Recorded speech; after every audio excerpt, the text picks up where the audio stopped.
하나님 말씀 나누겠습니다. 제가 몇 번 인용한 적이 있는데 19세기 덴마크 실존주의 철학자이며 신학자인 쉐렌 케르케고 영어로는 소렌 아바이 케르케가르드 그렇게 부르기도 합니다. 이름이 너무 복잡하죠. 이 사람이 죽음에 이르는 병이라는 책을 썼습니다. 이 책에서 요한복음 11장 4절을 인용합니다. 마리아와 마르타의 오라비 나사로가 죽을 병에 걸렸을 때 그 누이들이 예수님께 사람을 보내서 말하기를 주여 보시옵소서 사랑하는 자가 병들었나이다. 그렇게 말하고 그 말을 전해 들은 예수께서 말씀하십니다. 이 병은 죽을 병이 아니니라. 그리고 그들에게 가셔서 죽은 나사로를 살리십니다. 여기서 저자가 질문을 던져요. 만일 예수께서 나사로를 죽음에서 일으키지 않으셨다면 그래도 이 병이 죽을 병이 아니었겠는가 하는 거죠. 나사로는 죽었고 예수님께서 그 죽은 나사로를 살리셨기 때문에 그렇습니다. 무슨 말일까요? 인간에게 있어서 죽음이 끝이라고 우리는 생각을 하지만 그리스도 안에 있는 성도에게 있어서 죽음이라는 것은 영원한 생명으로 이어지는 하나의 관문이다. 이렇게 역설적으로 이야기를 펼쳐가는 거예요. 그러므로 성도에게 있어서 죽음으로 인도하는 육신의 병은 진정으로 두려워할 바가 못 되는데 사실 진정으로 두려워해야 할 병이 있다고 말합니다. 케르케고르에 따르면 우리가 진정으로 두려워해야 할 것은 죽음으로 인도하는 병인데 죽음으로 인도하는 병은 육신의 병이 아니라 영적인 병, 즉 절망이라고 하는 병이라고 말합니다. 절망은 우리를 사망에 이르게 한다. 그 말이죠. 우리가 자살하는 사람들을 보는데 여러 가지 이유가 많겠죠. 우리가 알지 못한 여러 가지 이유가 많을 텐데 그 원인은 단 한 가지입니다. 소망이 없어서 죽는 겁니다. 소망이 있으면 자살하지 않아요.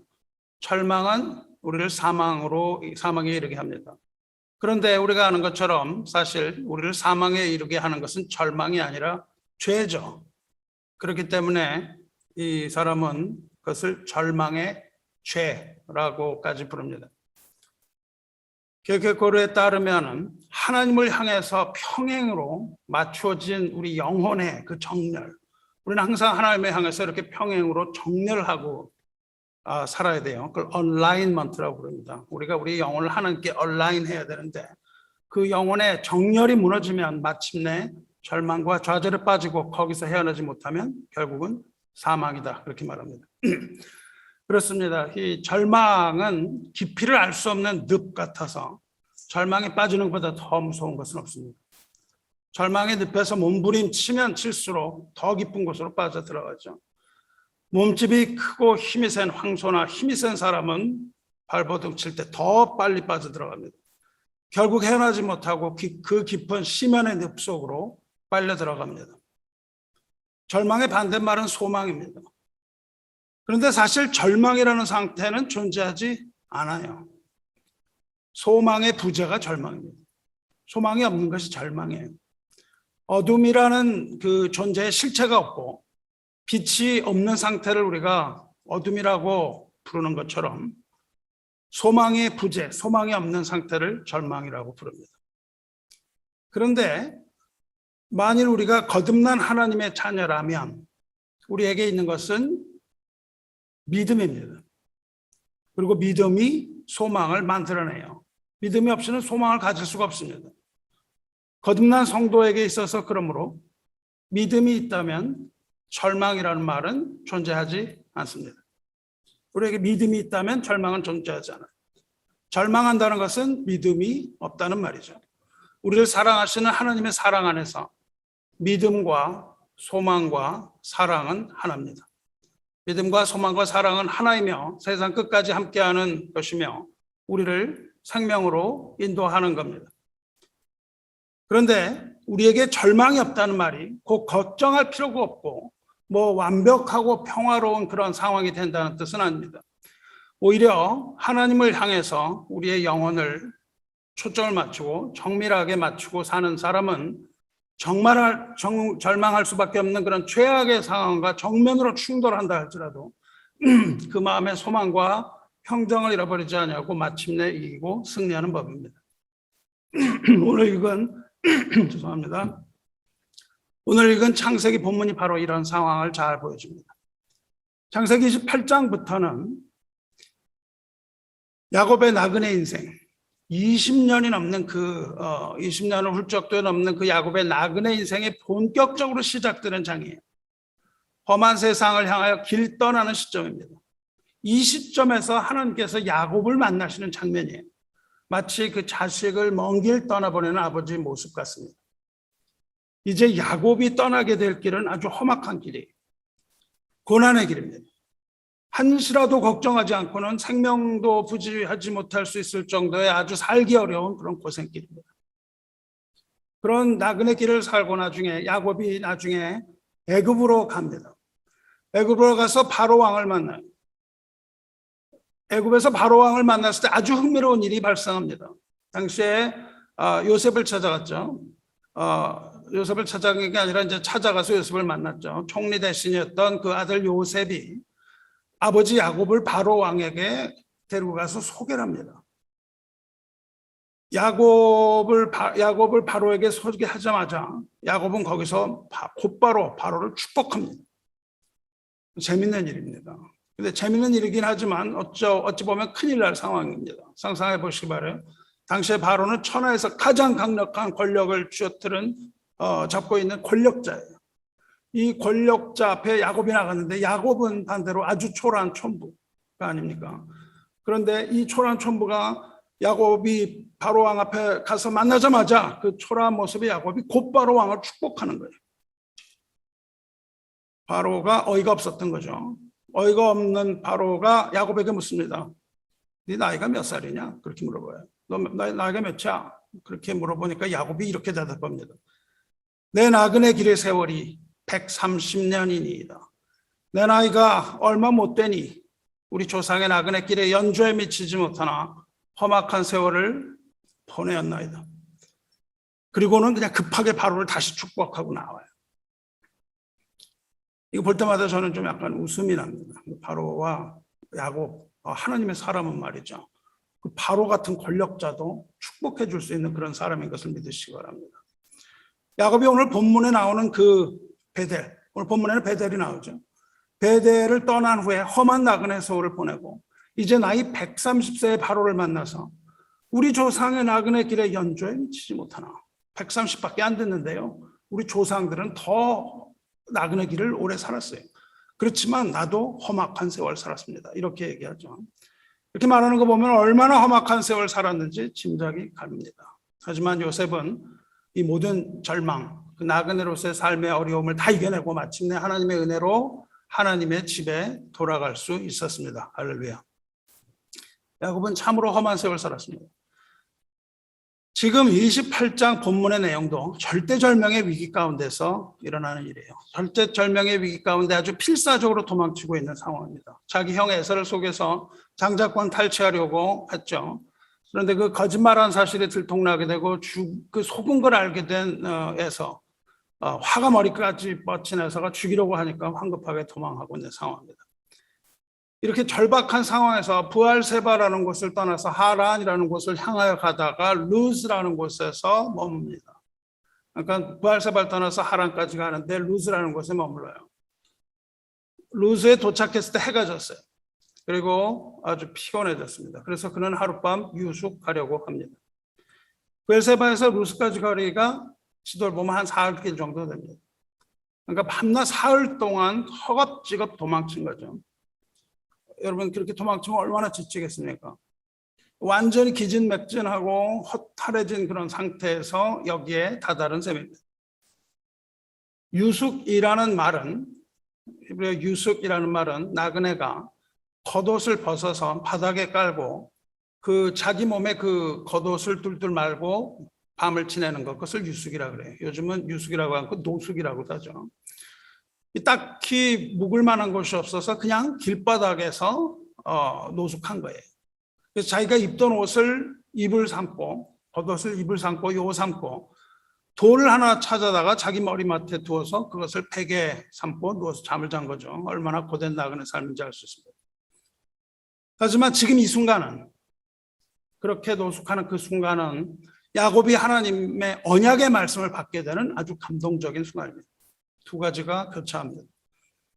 그동안 어머니와 함께 편안하고 그 안정적인 풍요를 누렸던 이 야곱이 언약을 받게 되는 그 중요하고 복된 이 순간에 이처럼 처량하고 궁해 보이는 그 나그네 신세가 될 줄 그 누가 알았겠습니까? 성도 여러분, 하나님께서 우리를 만나실 때도 이처럼 어려움 가운데로 밀어넣으시기가 일쑤입니다. 여러분, 지금 야곱처럼 어렵고 힘든 삶의 순간을 지나가고 있습니까? 그렇다면 절망하고 낙심할 일이 아닙니다. 어려운 이 순간이 바로 하나님께서 여러분을 불러내시는 순간이며 여러분을 만나시려고 자리에서 일어나시는 순간일 수 있기 때문입니다. 언약의 말씀을 하시는 순간일 수 있기 때문입니다. 이럴수록 절망 속에 빠지지 않고 두 귀를 열고 하나님에게 집중해야 됩니다. 노숙을 하던 이 나그네 야곱이 이제 꿈을 꾸게 되죠. 그리고 꿈 속에서 그는 높은 사닥다리 하나를 봅니다. 그 사닥다리는 아주 높아서 하늘에 닿았고 사다리 위에는 천사들이 거기서 오르락내리락 하고 있는 모습이죠. 그리고 그는 곧 사닥다리 맨 꼭대기 위에 서신 하나님을 봅니다. 맨 위에 서셔서 말씀하시는 하나님을 봅니다. 12절 13절인데 이렇게 말씀하십니다. 야곱이 이렇게 이야기합니다. 꿈에 본즉 사닥다리가 땅 위에 서 있는데 그 꼭대기가 하늘에 닿았고 또 본즉 하나님의 사자들이 그 위에서 오르락내리락하고 또 본즉 여호와께서 그 위에 서서 이르시되, 이렇게 되어 있어요. 이 사닥다리를 본 야곱이 아주 소스라치게 놀란 거예요. 야곱이 본 것은 세 가지인데 그것은 사닥다리를 오르락내리락하는 하나님의 사자들과 그다음에 서서 말씀하시는 여호와 하나님, 세 가지를 봤습니다. 사닥다리와 하나님의 사자들과 여호와, 이렇게 세 가지를 봐요. 그가 얼마나 놀랐는지 그가 환호성을 지릅니다. 우리말 성경으로는 본즉 사닥다리가, 본즉 하나님의 사자들이, 본즉 여호와께서 이렇게 번역되어 있는데 문자적으로 직역을 하자면은 히네라는 말을 쓰는데 히네라는 건 보라라는 뜻입니다. 보라 사닥다리가, 보라 하나님의 사자들이, 보라 여호와께서, 이렇게 놀라서 탄성을 지르는 그런 모습이에요. 사닥다리 위로부터 들리는 여호와의 말씀은 야곱과 맺으시는 언약의 말씀입니다. 이것을 베델 언약이라고 부릅니다. 이런 거죠. 13절 14절에 내가 누워있는 땅을 내가 너와 내 자손에게 주리니 내 자손이 땅에 티끌같이 되어 내가 서쪽과 동쪽과 북쪽과 남쪽으로 퍼져나갈지며 땅의 모든 족속이 너와 내 자손으로 말미암아 복을 받으리라, 이렇게 약속을 하십니다. 지금 내가 누워있는 이 땅을 너와 내 자손에게 주겠다는 하나님의 약속의 말씀이에요. 지금 완전히 지치고 더 이상 이길 힘이 없어서 길바닥에 쓰러져 버린 그 야곱에게 하나님은 이러한 위로의 말씀과 약속의 말씀을 전하고 계시는 겁니다. 그런데 이 약속은 전혀 새로운 약속이 아니라 야곱의 할아버지 아브라함에게 하셨던 말씀이며 또한 야곱의 아버지 이삭에게 하셨던 약속으로서 다시 한번 확인하시는 그런 약속이에요. reiteration입니다. 반복해서.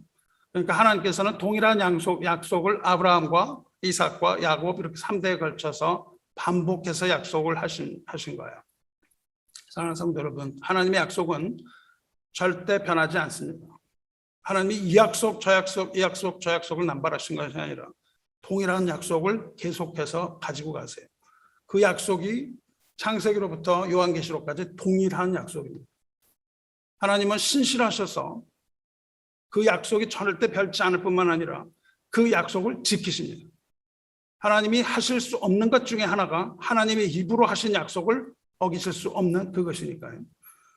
우리는 늘 하나님의 약속을 믿지 못하고 그 언약의 말씀을 신뢰하지 못하고 그 언약의 말씀을 밤낮 잊어버리고 곧 세상으로 우리의 눈을 돌려버리기 일쑤지만 신실하신 하나님께서는 우리와 맺은 약속을 절대 잊지 않으시고 비록 우리는 잊을지라도 언제나 동일한 말씀을 통해서 다시 또다시 계속해서 그 언약의 말씀을 들려주십니다. 여러 가지 방법으로 그 언약의 말씀을 우리에게 반복해서 들려주세요. 이것이 곧 하나님의 신실하심입니다. 그리고 진리의 영이신 성령의 말씀입니다. 비록 여러분이 하나님과의 약속을 잊고 산다 해도 하나님께서는 그 언약을 결코 잊지 않으십니다. 이렇게 약속을 하시고 그 약속의 말씀과 더불어서 위로의 언약을 덧붙이십니다. 그렇게 한 후에 위로의 언약을 덧붙이세요. 15절에 내가 너와 함께 있어 내가 어디로 가든지 너를 지키며 너를 이끌어 이 땅으로 돌아오게 할지라 내가 내게 허락한 것을 다 이루기까지 너를 떠나지 않으리라 이렇게 말씀하십니다. 내가 너와 함께 있겠다 하시는 그 이 위로의 말씀은 그 아버지 이삭에게도 주신 말씀이고 아브라함에게도 주신 말씀이고 우리에게도 동일하게 주시는 말씀입니다. 이 함께 있겠다 하는 이 함께 있다라는 뜻의 히브리어 원어가 아마함입니다. 아마함이라는 말은 결합해서 하나가 된다는 뜻입니다. 그저 옆에 있기보다는 하나가 된다는 뜻이에요. 하나님과 우리가 하나가 된다는 뜻입니다. 길 떠나는 야곱에게 너와 함께 하겠다 하는 말씀이에요. 내가 움직이면 하나이기 때문에 같이 움직이시는 거예요. 그래서 하나님과 그 언약 백성은 뗄래야 뗄 수 없는 하나 된 관계라는 뜻입니다. 우리와 함께 계시다는 것이 꼭 우리를 따라다니는 거 이런 뜻이 아니라기보다는 더 강력합니다. 마태복음 1장 23절을 보면 보라 처녀가 잉태하여 아들을 낳을 것이요 그의 이름은 임마누엘이라 하리라 하셨으니 이를 번역한즉 하나님이 우리와 함께 계시다 함이라 알잖아요. 그래서 아들을 낳으리니 이름을 예수라 하라. 이는 그가 자기 백성을 그들의 죄에서 구원할 것임이라. 구원할 자이심이라 이렇게 말씀하시잖아요. 그래서 가브리엘이 와서 예수의 이름을 주면서 예수님의 이름을 예수라 하지만 우리가 익히 들어서 그 아는 예수님의 이름 또 하나의 이름 임마누엘은 이 단어를 사용한 겁니다. 암만이라는 단어에다가 하나님이라는 뜻을 붙인 거예요. 임마누엘입니다. 그러니까 이것은 하나님이 우리와 함께 계신다는 뜻입니다. 하나님이 우리와 하나 되셨다는 뜻이에요. 그래서 요한복음을 보면 계속해서 하나님과 우리가 함께 하나 됨을 이야기해요. 아버지와 아들이 하나 되고 우리와 하나님이 하나 되는 그 이야기를 하십니다. 아버지여 아버지께서 내 안에 내가 아버지 안에 있는 것 같이 그들도 다 하나가 돼요. 우리 안에 있게 하사 세상으로 아버지께서 나를 보내신 것을 믿게 하옵소서. 우리가 이 교회 공동체가 하나 돼야 하는 중요한 이유입니다. 우리가 하나 되어 하나님과 하나 되는 것이에요.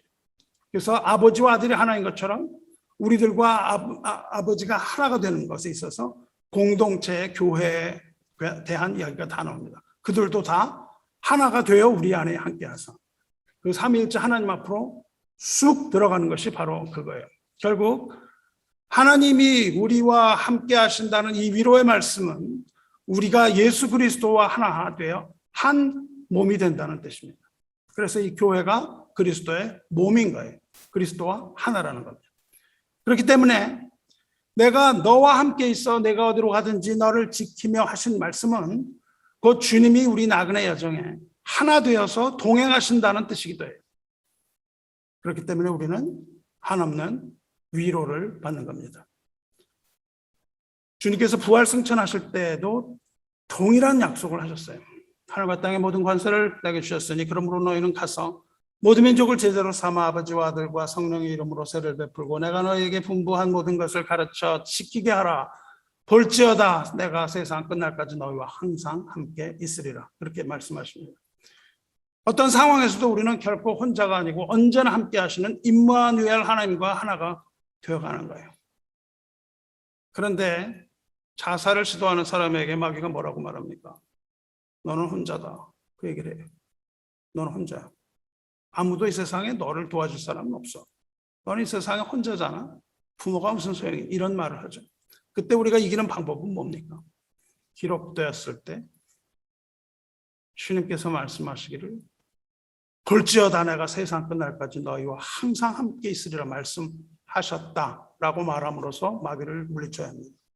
우리는 결코 혼자 사는 사람들이 아니며 우리는 하나님과 동행하는 사람들입니다. 누가요? 거듭난 하나님의 자녀가 그렇습니다. 모두가 그렇다는 것이 아니라 거듭난 하나님의 자녀는 하나님과 하나 되는 것이에요. 우리가 하나 되어야 하나님과 하나 되는 것입니다. 하나님께서는 야곱을 어려움 가운데로 몰아넣으시고 거기에서 유숙하게 하시고 돌베개 베고 잠들게 하신 후에 그 하늘에 닿은 그 높은 사닥다리 위에서 이와 같은 언약의 말씀을 주신 후에 이제 야곱이 탄식하며 앞으로 고생하게 될 그 먼 나그네 길을 떠나는 이 마당에 이렇게 위로하고 계시는 겁니다. 네가 비록 길을 떠나야 한다마는 내가 너를 따라가서 너와 함께 있을 것이며 네가 당하게 될 모든 위협들로부터 내가 너를 지켜낼 것이며 너를 인도해서 마침내 이 땅으로 돌아오게 하리라. 그렇게 말씀하세요. 그리고 또 말씀하십니다. 내가 내게 허락한 것을 다 이루기까지 너를 떠나지 아니하리라. 내게 허락한 것이라는 단어, 히브리어 단어는 아쉐르다바르라고 하는데 아쉐르다바를 번역하면 내가 내게 허락한 것을 아쉐르다바를 번역하면 내가 너에게 말했던 것입니다. 내가 내게 말한 것을 다 이루기까지. 하나님께서 야곱에게 말씀하셨던 것은 세 가지입니다. 여기서 말씀하신 게 세 가지예요. 약속하신 게. 가나안 땅을 주겠다. 모래와 같이 많은 자손을 줄 것이라. 모든 족속이 너로 말미암아 복을 받을 것이다. 이 세 가지를 주셨어요. 이 세 가지가 무엇입니까? 하나님께서 약속하신 이것들을 우리는 하나님의 나라라고 불러요. 여기 하나 빠진 것은 하나님의 통치입니다. 여기 하나님의 통치가 더해지면 그것을 하나님의 나라라고 불러요. 땅과 백성은 나라로서 필요한 요소 중 두 가지입니다. 하나님께서 땅과 백성을 주시고 통치하신 나라, 그 나라를 이루시기까지 그 백성을 떠나지 않겠다고 약속하고 계시는 겁니다. 여기서 모든 족속에게 복을 준다고 하신 그 모든 족속이라는 말이 가족이라는 뜻입니다. 그리스도 안에 있는 믿음의 공동체, 즉 열방의 교회를 말하며 가족 공동체를 말합니다. 여러분이 사가족 과정을 하실 때 첫 번째 하는 것이 그것입니다. 하나님의 권속, 그것이 여기서 말하는 족속이에요. 모든 족속이 너로 말미암아 복을 받을 것이며 열방은 야곱 곧 이스라엘을 통해서 복을 받게 될 것이라고 약속하셨으므로 그렇게 이루실 것입니다. 여기서 야곱이 잠을 깹니다. 그리고 그 땅이 어딘지를 깨달아요. 여기가 어디구나라는, 여기 하나님이 계시는 곳이구나. 근데 내가 그것을 알지 못했구나. 그렇게 고백해요. 그렇게 이 땅이 어딘지를 깨달은 야곱에게 들어온 감정은 두려움입니다. 두렵도다 이곳이요 이것은 다름 아닌 하나님의 집이요 이는 하늘의 문이로다. 이렇게 고백하죠. 야곱이 느낀 감정은 그냥 무서운 그런 감정이 아니라 하나님을 경외하는 두려움입니다. 여러분이 하나님 앞에 나가면 두려움을 느끼게 되는 거예요. 여러분이 두려움이 없다면 하나님을 만나지 못한 겁니다. 하나님의 존재를 깨달은 자가 하나님의 임재하심과 그의 보좌 앞에 나가서 느끼는 것은 경이로움이에요. 그리고 두려움과 떨림입니다. 그래서 야곱은 거기서 베고 자던 그 돌베개를 가져다가 세우고 그 위에 기름 붓고는 이 땅의 이름을 베델, 하나님의 집이라고 부르죠. 잠들었던 야곱은 자기가 떠나야 할 그 땅, 하나님을 만났던 그 땅이 곧 베델, 하나님의 집인 것을 깨달았습니다. 하나님의 집, 베델, 거기에 야곱의 하나님이 계셨기 때문에. 하나님의 집이 어딥니까? 하나님이 계시는 곳입니다. 저는 사랑하는 여러분, 이것이 곧 하나님께서 저와 여러분을 부르시는 방법입니다. 하나님은 절대로 편안한 안방에서 우리를 부르지 않으세요. 반드시 광야로 이끌어내십니다. 우리를 광야로 끌어내시는 거예요. 왜냐하면 광야에 하나님의 말씀이 있기 때문입니다. 광야라는 말 자체가 말씀이라는 뜻이에요. 그 광야에 하나님이 계시기 때문입니다. 거기가 바로 하나님께서 우리를 만나시는 장소이기 때문에 그렇습니다. 우리는 하나님이 거기에 계신 것을 확인합니다. 그렇게 하나님을 만난 우리는 우리가 걷고 있는 이 길이 바로 나그네 길이라는 것을 깨닫는 거예요. 그리고 정처 없이 계속 이 나그네 길을 걷습니다. 이 길은 고생과 환란이 있는 곳이며 그치지 않아요. 우리가 있는 이곳은 물이 없는 황무지 같은 사막과 같은 곳입니다. 이 길은 악하고 사나운 짐승들이 나타나는 곳이며 하나님 없이는 한 걸음도 나갈 수 없는 그 황량한 곳인 것을 깨달으셔야 합니다. 그런데 야곱의 인생이 거기서 그쳤으면 얼마나 좋겠습니까? 베델에 도착했는데 여기가 베델인데 거기서 그치면 얼마나 좋겠습니까? 그 자리에서 하나님의 집에서 그냥 머물렀으면 얼마나 좋겠어요. 하지만 하나님께서는 야고보로 하여금 계속해서 길을 가게 하십니다. 우리도 마찬가지입니다. 하나님께서는 그 백성들이 그 길로 가도록 허락하세요. 하지만 결단코 혼자 가게 내버려 두지는 않겠다고 말씀하시는 거예요. 하나님께서는 내가 너와 함께해서 내가 어디로 가든지 너를 지키겠다고 하셨잖아요. 방황하는 나그네와 같이 우리가 이 세상 어디에 가든지 하나님께서 우리를 지킨다고 약속하셨어요. 그래서 이사야서 43장에 야고보아 너를 창조하신 여호와께서 지금 말씀하시니라 너는 두려워하지 말라 말씀하십니다. 내가 너를 구속하였고 내가 너를 지명하여 불렀나니 너는 내 것이라. 내가 물 가운데 다닐지라도 내가 너와 함께 할 것이라. 강을 건널 때도 물이 너를 침몰하지 못할 것이며 내가 불 가운데로 지날 때에 타지도 아니할 것이요 불꽃이 너를 사르지도 못하리니 대전하는 여호와 내 하나님이요 이스라엘의 거룩한 자이며 내 구원자임이라 말씀하십니다. 하나님께서는 우리에게 물 가운데로 가게 하세요. 불 가운데 가게 하세요. 강을 건너게 하시는 겁니다. 하지만 두려워하지 말라고 약속하고 계시는 겁니다. 하나님은 그 강을 없앨 수도 있고 물을 없앨 수도 있는 분이시지만 그 가운데로 가게 하신다는 뜻이에요. 하지만 두려워하지 말라고 하십니다. 왜냐하면 하나님께서 우리 이름을 불러내셨기 때문에 하나님께서 야곱을 베델로 불러내셨던 것처럼 편안한 거실 침대에 있는 여러분을 불러내시는 겁니다. 여러분은 침대에서 누워있고 싶지만 하나님께서는 만나기 위하여 나오라고 하시는 거예요. 걸으라고 하십니다. 이 마지막 때가 되면 더욱더 그럴 거예요. 하나님께서는 우리들을 인생의 이 치열한 각축장으로 불러내십니다. 그래서 물을 건너게 하시고 불을 건너게 하시는 거예요. 여러분과 제가 견디기 어려울 만큼 커다란 험악한 고난이나 시련이 바로 이 문을 나가는 순간 여러분에게 닥칠 수 있습니다. 하나님이 여러분을 사랑하신다는 증거입니다. 그러나 그럴 때마다 하나님께서는 우리에게 두려워하지 말라고 말씀하세요. 물 가운데 다닐지라도 하나님이 함께 하시기 때문입니다. 강을 건널 때도 물이 우리를 삼키지 못하는 것은 하나님이 우리와 함께 하시기 때문입니다. 불 가운데 다닐지라도 불꽃이 우리를 사르지 못하고 우리가 불에 타지도 않는 건 바로 하나님이 우리와 함께 하심이라 그랬습니다. 우리가 하나님과 연합이 되어 있는데 어떻게 불이 우리를 태울 수 있습니까? 우리가 하나님과 하나인데 어떻게 물이 우리를 침몰할 수 있습니까? 하나님은 우리의 구원자이시며 보배로운 우리의 보호자입니다. 우리를 구원하시는 이 주 예수 그리스도의 이름을 찬양합니다. 하나님께서는 우리로 하여금 이와 같이 척박한 땅을 걸어가게 하시지만 그 가운데서 우리가 위로를 받을 수 있도록 끊임없이 내가 너와 함께 하겠다고 말씀하세요. 그 이름도 임마누엘이에요. 내가 너와 함께 한다. 하나님께서 항상 우리와 함께 하시고 우리를 지키며 인도하셔서 약속의 그 땅으로 돌아가게 하신다는 그 약속하셨으므로 그 약속을 믿는 믿음의 자녀들에게 이것이 얼마나 큰 위로가 되는 건지 몰라요. 비록 지금은 우리가 이 척박한 황무지 땅 방황하지만 우리는 돌아갈 곳이 있다는 겁니다. 우리가 들어갈 곳이 어디입니까? 그곳이 바로 베델, 하나님의 집입니다. 지금 베델을 떠나서 베델로 돌아오는 거예요. 사랑하는 성도 여러분, 저 여러분에게 있는 영원한 안식처, 우리의 본향, 하나님의 집, 우리가 돌아갈 천국이 있다는 사실 절대 잊지 마시기 바랍니다. 그리고 환난의 날에도 우리를 떠나지 않고 계속해서 우리를 도우시는 임마누엘 하나님, 그 우리와 함께 계신 하나님을 의지하고 이 모든 어려움과 두려움과 답답함을 다 이겨내야 됩니다.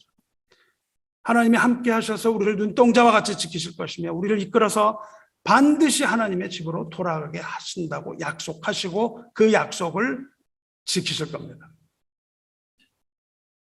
하나님께서 우리가 천국에 이르는 그날까지 결코 우리를 떠나지 아니하시고 우리를 인도하여 가신다는 거예요. 우리는 우리를 의지해서 천국에 갈 수가 없습니다. 반드시 하나님의 인도하심을 따라야 돼요. 그런데 그 하나님은 그 약속을 반드시 지키는 하나님입니다. 그러므로 하나님을 의뢰하고 따라가면 거기에 가는 거예요. 그러므로 그리스도 안에 있는 하나님의 백성의 사전, 우리가 하나님의 자녀고 하나님의 백성이면 우리 사전에 절망이라는 단어는 존재하지 않는 겁니다. 우리가 우리를 의지하면 절망하게 되어 있습니다. 하지만 하나님을 의지하면 절망이 없는 거예요. 우리 개혁신앙이 가장 좋은 것은 하나님의 주권을 인정하는 겁니다. 우리가 우리를 의지하면 실망하고 좌절할 수밖에 없는 거예요. 그런데 우리가 우리를 의지하지 않고 하나님을 의지하면 우리는 절망할 수가 없는 거예요. 오직 하나님만을 의지하고 길 걸어가시기 바랍니다. 우리의 사전에는 절망이라는 단어는 없고 믿음과 소망과 사랑이라는 단어만이 존재합니다. 야곱과 맺으신 하나님의 언약, 내가 너와 있어 함께 있어 내가 어디로 가든지 너를 지키며 너를 이끌어 이 땅으로 돌아오게 할지라. 이렇게 하나님께서 그렇게 말씀하시고 하나님께서 야곱과 맺으신 이 언약에 대해서 야곱은 세 가지 서원을 드리죠. 하나는 여호와를 자기 하나님으로 인정하고 섬기겠다, 이겁니다. 두 번째로는 그 정한 예배 처소에서 하나님께 예배드리고 경배하겠다. 그 평생 동안 하나님 예배드리겠다는 거예요. 평생 동안 하나님이 하나님이신 것을 인정하고 살겠다는 겁니다. 그리고 그 증거로 11조와 헌물을 드리겠다. 이렇게 세 가지 서원합니다. 야곱은 이렇게 세 가지 서원을 하나님께 드립니다. 그리고 이 약속은 하나님을 믿는 우리들에게도 유효한 약속이라 합니다. 여러분 부르시고 약속하신 하나님에 대해서 이러한 믿음의 서원을 하시기를 축원합니다. 서원을 할 뿐만 아니라 그것을 지키시기 바랍니다. 평생에 걸쳐서 우리가 하나님께 드려야 할 것입니다. 근데 우리가 여기서 생각해 보려고 하는 게 있어요. 하나님께서 야곱에게 약속하신 약속의 핵심이 뭡니까? 그 땅을 하나님께 주겠다는 거잖아요. 근데 지금 야곱은 그 땅에 와 있습니다. 베델에 와 있어요. 그리고 거기서 하나님을 만납니다. 그러면 게임 셋이잖아요. 게임이 끝난 거잖아요. 하나님이 그 땅을 주겠다고 하셨는데 거기 왔어요. 그러면 그냥 그 땅을 주면 되는 거 아닙니까? 근데 뭘 또 복잡하게 나그네 길 떠나게 하시고 또 나가라고 그랬어요, 거기서. 그리고 어디로 가든지 내가 너와 함께 있어 너를 지키고 너를 이끌어서 이 땅으로 또 돌아오게 하겠다. 뭐 이렇게 복잡한 일을 자꾸 하고 계세요. 그 땅에 와 있는데 네가 여기 와 있으면 그냥 그 땅 네 거다. 끝나는 거 아닙니까? 근데 하나님은 떠나게 하시고 수십 년에 걸친 나그네 길을 떠나게 하시는 거예요. 그리고 다시 돌아오라고 말씀하십니다. 그냥 여기 있어라 하면 간단할 일인데 그렇게 복잡하게 일을 하세요. 하나님도 이렇게 복잡하게 하시는지 모르겠어요. 여기에 대한 대답을 우리는 로마서 8장 30절에서 찾을 수 있는 겁니다. 로마서 8장 30절에 또 미리 정하신 그들을 또한 부르시고 부르신 그들을 또한 의롭다 하시고 의롭다 하신 그들을 또한 영화롭게 하셨느니라. 이것이 바로 하나님께서 죄인들을 하나님의 백성으로 삼으신 순서입니다. 첫째 단계는 미리 정하시는 거예요. 둘째로 그들을 부르시는 겁니다. 저와 여러분 하나님의 부르심을 받아서 이 자리에 나와 있는 겁니다. 이렇게 부르심을 받아서 나온 사람들을 교회라고 부릅니다. 또 부르신 이들을 의롭게 하세요. 의롭다 하시면 그리스도의 십자가 보혈로서 죄를 씻어서 모든 악으로부터 정결하다고 불러주시는 그것이며 다시 말해서 우리를 죄와 악으로부터 구원하셔서 하나님의 자녀 삼아주심을 말합니다. 자녀를 삼아주셨어요. 그리고 마지막 단계가 바로 의롭다 하신 이를 그들을 또한 영화롭게 하심이에요. 의롭다 하신 이는 그리스도 안에서 다시 태어난 사람입니다. 여러분이 예수를 믿었으면 의롭다 한 의인이에요. 다시 말해서 하나님의 자녀입니다. 하나님의 자녀는 하나님의 나라에 속하는 시민이고 그 나라를 상속받는 권한을 받습니다. 다시 말해서 하나님이 주시는 모든 것을 다 받는다는 거예요. 여러분이 예수를 주님으로 믿고 구세주로 믿으면 하나님의 자녀로서 하나님의 나라를 받아요. 그런데 여러분이 진짜로 하나님의 자녀라면 그걸 물어보셔야 됩니다. 내가 정말 하나님의 자녀인가? 여러분이 하나님의 자녀라면 하나님의 자녀다운 삶을 살아야 되지 않겠습니까? 내가 하나님의 자녀인데 마귀의 자녀처럼 산다면 그게 무슨 하나님의 자녀라고 할 수 없는 거예요. 하나님의 자녀가 하나님의 자녀의 삶을, 자녀다운 삶을 살지 못하고 거지 같은 짓을 하고 다녀요.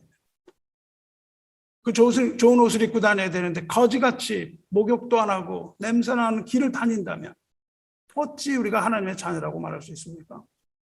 우리가 얼마나 많은 경우에 자녀답지 못한 일을 합니까? 매일 상처받았다고 징징대고요.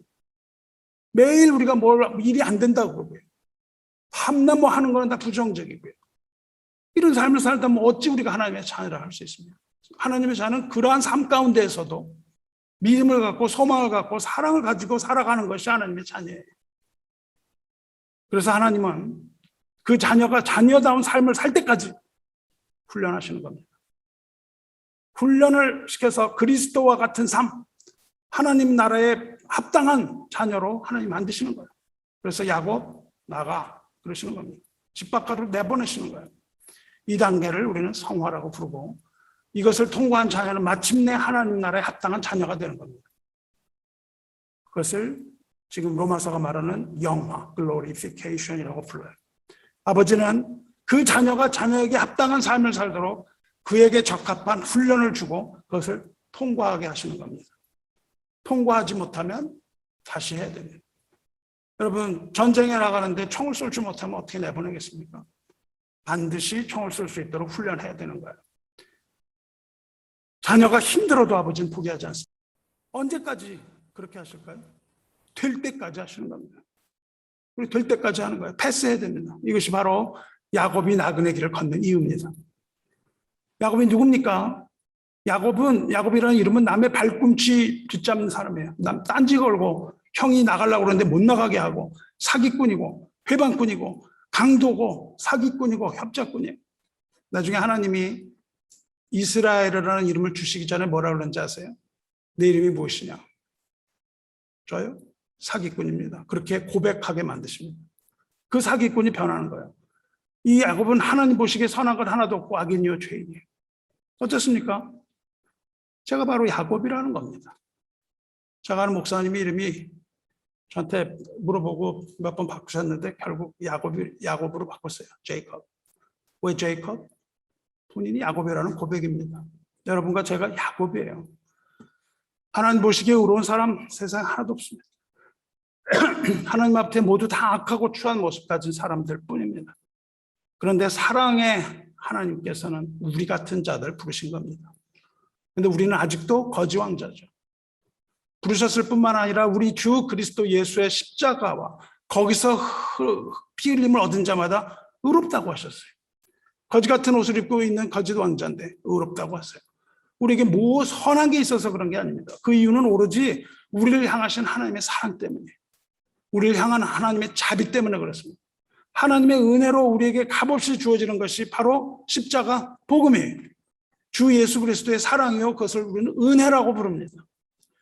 구원을 그렇게 값없이 이루어지지만 영화에 이르는 길은 쉽지 않아요. 여러분의 구원은 아주 쉽습니다. 아주 쉬워요. 그런데 자녀의 삶은 쉽지가 않습니다. 비록 우리가 구원을 받았지만 우리의 옛사람, 옛 속성이 우리를 잡아당기고 있기 때문에 그렇습니다. 그러므로 하나님의 자녀로서의 그 영화로움을 얻게 하기 위하여 하나님께서는 우리를 시험하시고 증명하시고 훈련하시는 겁니다. 고난과 훈련을 통해서 하나님은 우리를 그 영화의 단계로 이끌어 가시는 거예요. 그러니까 자녀가 걸어가는 길은 뭐예요? 영화예요. 영화로움을 따라서 영광을 향하여 걸어가는 길이 고난의 길, 그렇게 보시면 됩니다. 이것이 바로 하나님께서 야곱에게 하신 말씀, 내가 너를 떠나지 않고 너를 지키며 너를 이끌어 이 땅으로 돌아오게 하시라는 그 진정한 말씀의 진정한 의미입니다. 하나님은 이렇게 환난과 고난과 징계를 통해서 우리를 연단하십니다. 사랑하는 성도 여러분, 지금 평안한 삶만 계속됩니까? 나는 너무 평안해. 평안해. 그렇다면 여러분은 과연 하나님의 자녀인지 돌아봐야 됩니다. 왜냐하면 아버지는 그 자녀를 그냥 내버려 두지 않아요. 그 더러운 옷을 입고 있는 자녀 옷을 반드시 벗깁니다. 아니면 혹시 지금 죽을 만큼 어려운 환난 속에서 힘듭니까? 그렇다면 기뻐해야 됩니다. 여러분과 제가 하나님의 자녀라면 반드시 물을 건너고 불을 건너는 시험을 통과해야 되기 때문에 아버지는 훈련과 징계와 어려움을 통해서 옳은 길을 가르치시죠. 그래서 히브리서 12장 11절에 무릇 징계가 당시에는 즐거워 보이지 않고 슬퍼 보이나 후에 그로 말미암아 연단받은 자들은 의와 평강의 열매를 맺는다. 그렇게 말씀하십니다. 하나님의 징계가 지금 어렵고 힘들어도 그것은 결국 의와 평강의 열매를 맺게 하며 하나님이 우리에게 주시는 훈련과 징계이므로 하나님의 자녀들은 그 시험을 주 안에서 기쁨으로 통과해야 돼요. 주 안에서 항상 기뻐하라. 내가 다시 말하노니 기뻐하라 말씀하세요. 환난과 고난 가운데서도 기쁨과 감사의 줄 놓지 마시기 바랍니다. 하나님은 훈련을 도중에 그만두는 법이 없습니다. 될 때까지 한다고 말씀하셨어요. 이것이 바로 지금 하신 말씀입니다. 내가 네게 허락한 것을 다 이루기까지 너를 떠나지 아니하리라. 그것을 다 이룰 때까지 절대 놓지 않으신다는 겁니다. 내가 그것을 다 이루기까지 돌아올 수 없다는 거예요. 내가 네게 말한 걸 다 이룰 때까지 돌아올 수 없고 그 나그네의 삶, 고난의 삶을 계속 살아야 된다는 겁니다. 하나님이 우리에게 허락하신 그 모든 약속 이룰 때까지 하나님 포기하지 않는다는 말씀 아닙니까? 우리가 하나님 나라의 영광을 얻을 때까지, 우리가 하나님 나라에 들어갈 때까지 하나님은 절대 포기하지 않고 우리 곁을 떠나지 않고 우리 옆에서 우리를 도와서 함께 길을 가겠다. 그 말씀을 하시는데 우리는 반대로 알아듣죠. 그래서 반대로 알아들어서는 안 됩니다. 하나님이 그렇게 하시는 것은 영광으로 보내시는 거예요. 그렇기 때문에 우리에게 절망은 없다는 거예요. 우리가 좌절하고 절망한다 하더라도 하나님은 절망하지 않으시기 때문에 그래요. 하나님은 포기하지 않으시기 때문에 그렇습니다. 우리에게 허락하신 모든 은총을 다 이룰 때까지 쉬지 않고 하나님은 끝까지 일을 하신다는 거예요. 그러므로 우리에게 절망 절대 없습니다. 이것이 개혁신앙의 아주 기본적인 원리예요. 개혁신앙을 가진 사람은 하나님의 주권을 인정하는 사람에게 있어서 절망은 없는 거예요. 절망하지 않는 이유는 우리에게 어떤 능력이 있어서가 아니고 하나님을 믿고 온전히 의뢰하기 때문입니다. 주 안에 사랑하는 성도 여러분, 하나님의 주권을 인정하시기 바라요. 제가 밤마다 여러분을 위해서 기도할 때마다 가슴이 아프고 눈물로 베개를 적실 때가 한두 번이 아닙니다. 이렇게 도대체 왜 이렇게 힘든 사람들이 많은지 모르겠어요. 뭐 때문에 예수 믿는다고 하는 사람들한테 이렇게 힘든 시련들이 닥치는 것이에요. 하나님은 도대체 뭐 하시는 거예요? 왜 이러시는 거예요? 하나님은 도대체 뭐 때문에 그러세요? 이렇게 착하고 착한 주님 자녀들이 왜 이렇게 고통을 받아야 합니까? 이렇게 질문을 던질 때가 한두 번이 아니에요. 하지만 여러분, 지금 고통받는다고 해서 좌절하거나 분노하지 마시기 바랍니다. 하나님께 그것을 없애달라고 기도합니다. 그러나 하나님의 응답은 수많은 경우 노입니다. 노예요. 하나님의 말씀은 노입니다. 왜 그러냐고요? 로마서 8장 28절에 우리가 알거니와 하나님을 사랑하는 자, 곧 그 뜻대로 부르심을 입은 자들에게는 모든 것이 합력하여 선을 이루느니라 말씀하셨기 때문에 그렇습니다. 하나님을 사랑하는 자에게는 모든 것이 합력하여 선을 이룬다고 하셨어요. 여기서 모든 것이 자기들 마음대로 선을 이루는 게 아니고 모든 것이 합력하여 선을 이루게 하신 분인 하나님이라는 거예요. 우리에게 좋은 일도 일어나고 나쁜 일도 일어나고 슬픈 일도 일어나고 기쁜 일도 일어나고 모든 일이 다 생기는데 하나님께서 그 모든 것을 다 취하셔서 그것을 다 합력하게 하셔서 선을 이루신다는 겁니다. 모든 일이 합력한다는 것은 모든 좋은 일이 다 일어난다는 뜻이 절대 아니에요. 우리에게는 이상한 일도 다 일어나고 하는데 그 모든 것을 하나님이 주관하신다는 거예요. 그래서 그런 일들이 우리에게 일어나는데 그렇게 주관하시는 분이 하나님이기 때문에 그 좋고 나쁜 것들을 다 떠나서 모든 일이 다 이루어져서 마침내 선을 이루게 하신다는 겁니다. 누구에게요? 하나님을 사랑하는 자. 하나님이 사랑하는 자가 아니에요. 하나님을 사랑하는 자. 하나님을 사랑하는 자가 누구입니까? 거기서 얘기했습니다. 곧 그때대로 부르심을 입은 자. 우리 자신을 의지한다면 결코 선을 이루지 못하는 불안한 상태가 있겠지만 전지전능하신 언약의 하나님을 믿는다면 안심해도 좋습니다. 하나님께서 이루시기 때문이에요. 그렇다면 누구에게 일어나냐고요? 하나님을 사랑하는 자. 누가 하나님을 사랑하는 자입니까? 곧 그 뜻대로 부르심을 자. 다시 말하면 하나님의 부르심을 받지 않은 사람은 하나님을 사랑할 수 없다는 뜻입니다. 반대로 하나님을 사랑하지 않은 자는 부르심을 받은 자가 아니라는 뜻이에요. 여러분에게 모든 것이 합력하여 선을 이룬 것을 원하지만 마음을 돌아보시기 바라요. 내가 하나님을 사랑하는가? 내가 교회를 사랑하는가? 내가 형제를 사랑하는가? 내가 형제를 사랑하지 않고 하나님을 사랑하지 않고 그런다면 나는 부르심을 받은 자인가? 내가 부르심을 받지 않았다면 어떻게 될 것인가? 이것을 우리는 돌아봐야 됩니다. 하나님을 사랑하는 자는 곧 하나님을 사랑하는 자는 이웃을 내 몸과 같이 사랑하라는 예수 그리스도의 계명을 지키는 사람입니다.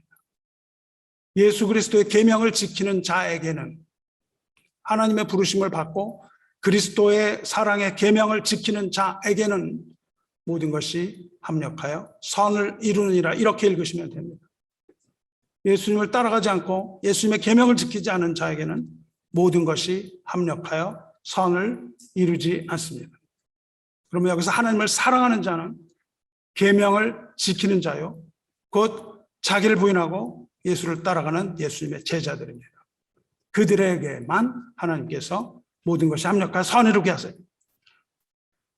이렇게 그 뜻대로 부르심을 입은 자들의 모임을 교회라고 부릅니다. 에클레시아야. 부르심을 받은 자. 그렇습니다. 하나님을 사랑하는 자, 곧 그 뜻대로 부르심을 입은 성도와 교회들은 지금 당하는 환난이 이해되지 않고 고생하는 것이 슬퍼 보이고 뭐 그런 일들을 당한다 할지라도 하나님께서 모든 것이 다 합력하여 선을 이루도록 그 강한 손으로 역사하신다는 거예요. 그 자녀에게 약속하신 모든 것 다 이루실 때까지 우리 손을 놓지 않고 같이 가신다는 거예요. 그래서 의와 평강으로 인도하신다는 겁니다. 여러분, 베델에 도착한 야곱이 어떤 심령이었겠어요? 무엇보다도 두려움과 불안입니다. 두려운 그 불같이 뒤를 쫓는 에서의 군대가 두렵고 떨렸을 거예요. 또 어쩌면 극도의 외로움에 휩싸였을지도 모릅니다. 뼛속 깊이 잠에드는 그 외로움과 번뇌를 뭐 어떻게 가눌 길이 없었을 거예요. 절망의 순간이었을 겁니다. 그런데 그 절망의 순간에 하나님께서 하늘 문을 여시는 겁니다. 절망의 순간에 하나님이 하늘 문을 열고 야곱을 찾아오시는 거예요. 그리고 그와 친밀한 교제를 나누셨습니다. 절망의 순간에 하늘과 땅이 연결이 되는 거예요. 그리고 야곱의 영혼이 소생됩니다. 여러분, 우리도 마찬가지입니다. 예수를 믿고 거듭난 사람은 믿음의 눈으로 하늘 문이 열리는 걸 보는 겁니다. 그리고 거기서 하나님을 만나는 거예요. 야곱이 보았던 사닥다리가 무엇입니까? 사닥다리는 하늘과 땅을 잇는 가교예요. 다리입니다.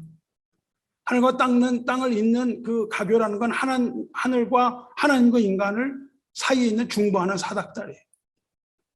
예수께서는 그 사닥다리가 바로 예수님 자신이라고 말씀해 주셨습니다. 진실로 진실로 너에게 이르노니 하늘이 열리고 하나님의 사자들이 인자 위에 오르락내리락 하는 것을 보리라. 인자가 사닥다리라는 거예요. 예수님이. 십자가는 무엇입니까? 십자가는 하늘과 땅을 연결하는 가교예요. 못 박히신 예수께서는 땅에서 들리셨습니다. 그래서 십자가는 하늘과 땅을 이어주었어요. 그리고 하늘로 들어가는 통로를 여신 겁니다. 할렐루야. 예수 그리스도는 인간이 하나님께 나갈 수 있는 유일한 통로입니다. 예수 그리스도는 은혜의 보좌에 이르는 첩경이에요. 예수께서는 유일한 중보자로서 우리의 모든 죄를 다 사하는 권세를 가졌습니다. 그리고 우리를 충만한 복으로 채워주시는 주님입니다. 야곱은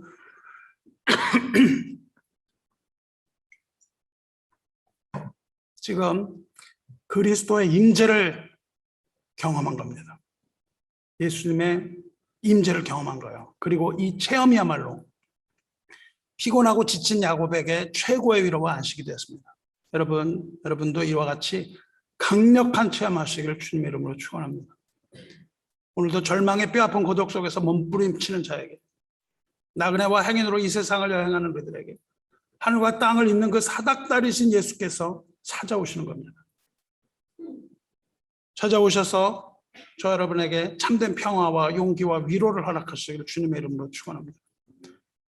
고린도후서 1장 5절 보면 그리스도의 고난이 우리에게 넘친 것 같이 우리가 받는 위로로도 그리스도로 말미암아 위로도 그리스도로 말미암아 넘치는, 고난이 넘친 만큼 위로가 넘친다는 뜻입니다. 우리에게 고난이 기쁘면 기쁠수록 은혜도 더 깊어지는 법이에요. 그래서 야곱이 잠깨어서 외쳤던 것은 이것입니다. 두렵도다 이곳이요, 이곳은 다름 아닌 하나님의 집이요 하나님의 문이로다. 이것은 상징적인 표현으로 예수 그리스도의 복음이 전해지고 말씀이 선포되는 교회를 말합니다. 하나님의 집을 말해요. 성도 자체, 여러분 자체가 하나님의 성전입니다. 야곱이 본 하나님의 집은 장차 하늘로부터 내려오는 거룩한 성 새 예루살렘입니다. 여러분이 보셔야 하는 것은 그 거룩한 성 새 예루살렘을 보셔야 되는 거예요. 거기에는 크고 높은 그 성이 있는데 그 성곽에는 12대문이 있습니다. 하늘의 문이 있어요. 하나님의 도성입니다. 여러분은 믿음으로 그 하나님의 도성을 보셔야 돼요. 하늘의 문은 하늘로 통하는 통로이고 하나님의 영광이 비치는 곳입니다. 그것을 여러분 믿음의 눈으로 보실 때 그 문이 활짝 열리고 거기에 하나님의 영광이 보이고 거기에 하늘로 올라가는 사닥다리와 계단이 보이는 겁니다. 이 소망 가운데 절망을 이기고 승리하시기를 주님의 이름으로 축원합니다. 마지막으로 한 가지만 나누겠습니다. 에서의 추격에 지친 야곱이 루스에 이르렀을 때 해가 지고 밤이 됐어요. 차가운 밤이 됐어요. 거기에 여관도 없었고 땅에서 유숙했죠. 그래서 옷을 깔고 돌로 베개 삼아 땅에서 누워서 잤습니다. 그때 하나님께서 이렇게 약속하세요. 내가 누워있는 땅을 내가 너와 내 자손에게 주리니. 내가 누워있는 땅이라고 말씀하세요. 이 말씀을 잘 묵상해 보십니다. 여러분이 야곱에게 물어보시기 바래요.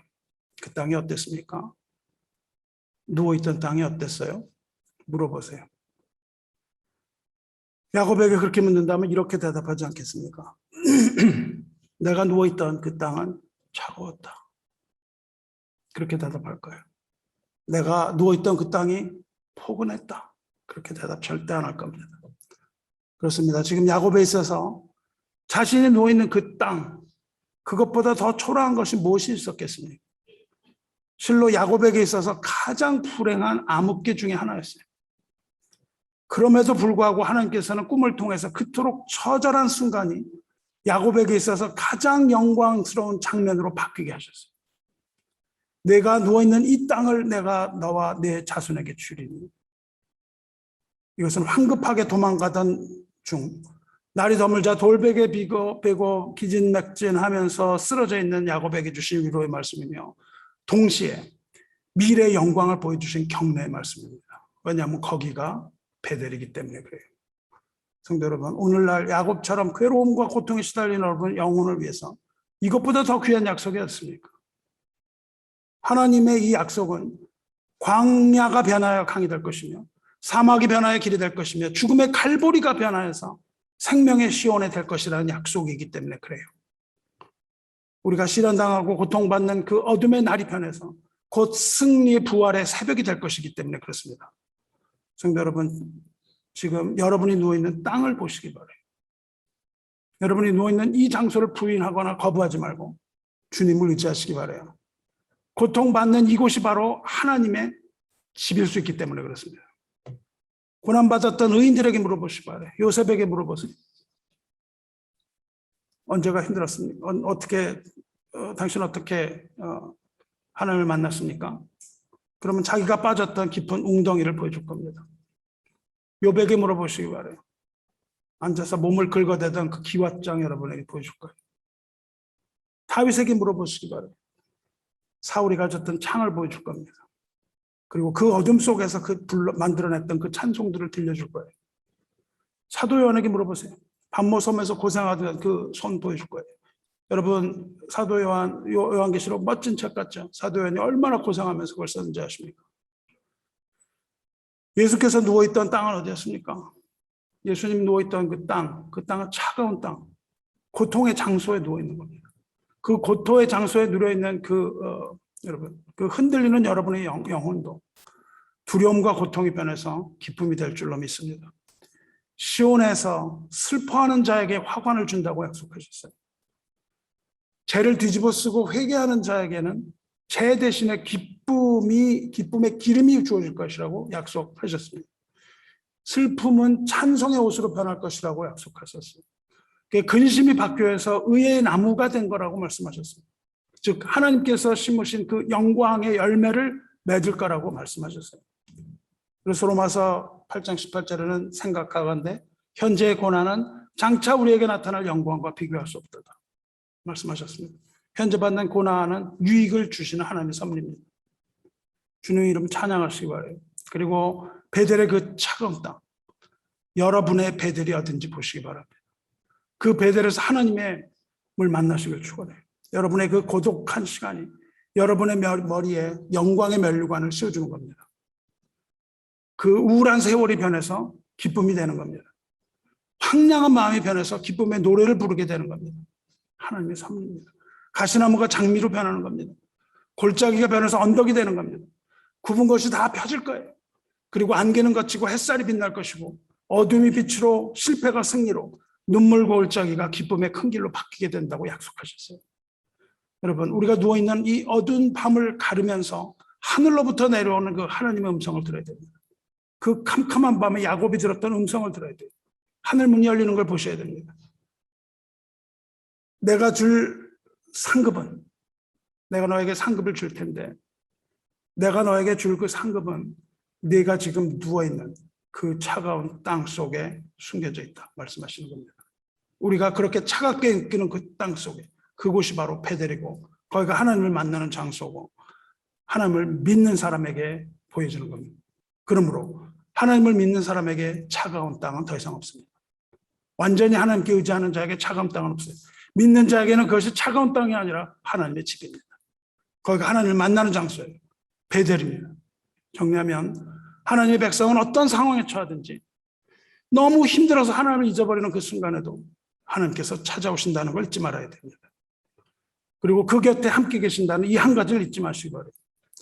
또 잊지 말아야 되는 한 가지는 이겁니다. 우리가 의지하는 우리 교만, 우리의 자신의 힘이 다하는 그 순간에 그때 하나님의 시간이 시작된다는 겁니다. 하나님의 은혜가 바로 그때 시작된다는 것을 잊지 마시기 바랍니다. 그리고 하나님께서는 자녀의 성숙한 삶을 위해서 불시험과 역경도 허락하신다는 그 사실을 잊지 마시기 바랍니다. 그리고 마지막으로 언제나 잊지 말아야 하는 말씀은 이것입니다. 하나님을 사랑하는 자, 곧 그 뜻대로 부르심을 입은 자에게는 모든 것이 합력하여 선을 이루리라. 그러므로 고난 가운데서 언제나 주님을 의지하여 이 말씀을 의지하여 승리하시기를 주님의 이름으로 축원합니다. 말씀 맺겠습니다. 저는 사랑하는 성도 여러분, 지난주에 우리가 돌아본 것처럼 내 평생에 선하심과 인자하심이 반드시 나를 따르리니 내가 여호와의 집에 영원히 거하리로다 말씀하셨습니다. 하나님의 자녀에게 절망이라는 단어는 없습니다. 우리가 아는 단어는 오직 주 안에 있는 소망뿐이므로 살아있는 하나님의 말씀을 꼭 붙들고 반드시 승리를 얻으시기 바랍니다. 그리고 세상 승리하고 베델 본향에서 우리 주님을 뵙는 그날까지, 그날을 기대하며 오늘도 하나님 앞에 한 걸음 한 걸음 더 가까이 가시기를 주님의 이름으로 축원합니다. 기도하겠습니다. 은혜로우시며 자비로우신 하나님 아버지, 하나님의 은총에 힘입어 우리 같은 죄인들이 주님 앞에 나왔나이다. 세상 풍파와 폭풍으로 지치고 힘겨워하는 주님의 백성들이 오늘도 주님 지신 그 십자가에 힘입어서 이 자리에 나왔고, 또한 주님께서 우리에게 약속하신 은혜의 언약의 말씀을 들었사오니 상한 심령을 어루만져 주시고 자비의 아버지께서 내려주시는 은총의 빗물을 흠뻑 맞게 하여 주시옵소서. 주여, 우리가 무엇을 바라리이까? 우리의 소망은 오직 주께 있나이다. 주님께서 사랑하시는 이 백성들을 주님의 사랑으로 돌보시고 오직 은혜 내려주셔서 주께 힘을 얻게 하시고 세상을 넉넉히 이기게 하여 주시옵소서. 야곱이 돌 기둥을 세운 것처럼 우리도 평생 하나님만을 섬기며 하나님께만 예배드리겠사오니 이 마음을 받아주시며 은혜와 진리의 기둥인 교회를 떠나지 아니하고 사랑하게 하시며 오직 하나님만을 경배하고 찬양드리게 하여 주시옵소서.